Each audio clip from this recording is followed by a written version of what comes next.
Hi, I'm here today with Jennifer Fink from Fading Memories, and we're talking about a topic that's very important to me, and it's how we have a conversation with a loved one when we think they may be experiencing some aspects of cognitive decline or perhaps dementia.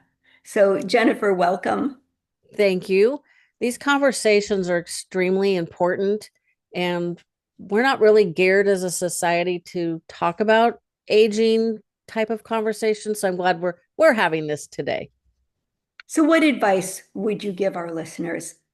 The first thing, don't panic. There are things that cause dementia-like symptoms that are not a dementia-causing disease. Urinary tract infection is a big one.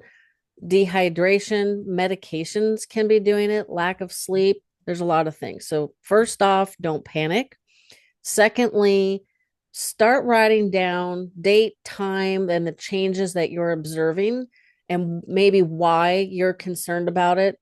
You're putting together information, data that you're going to take forward if needed to have this conversation with your loved one and maybe also use it when you go seek a diagnosis if that's the direction that you end up going.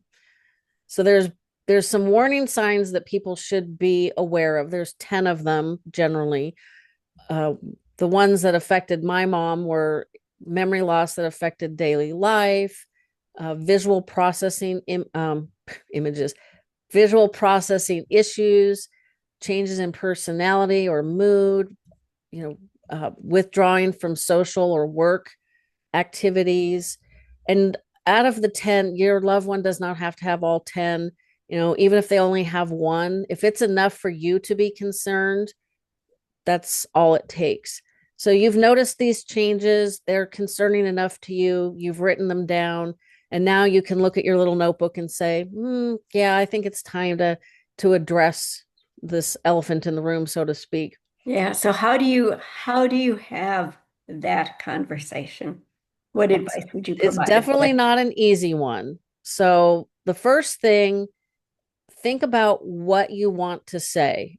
And on the flip side of that coin, you also want to determine who might be the best person to have that conversation. It may not be the spouse or the adult daughter, it might be a friend. You can figure that out best for your loved one.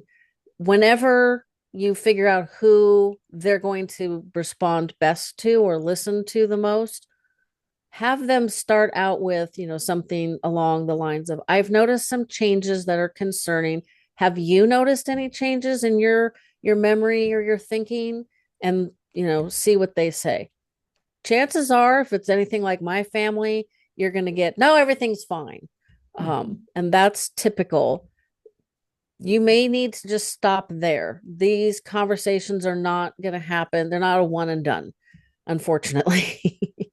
And it may be that you have to have the conversation that you get them to the point where they agree to go to the doctor. They may not believe you that there's issues. They may look at your little notebook and say, "No, that's not really what happened."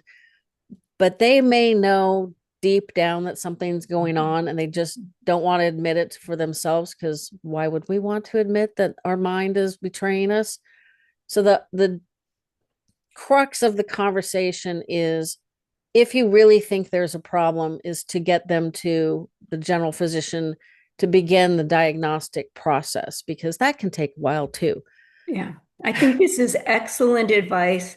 Don't ignore it, write it down, have the conversation, perhaps more than once, and then ideally go somewhere where you can get some professional help. Perfect. Thank you, Jennifer.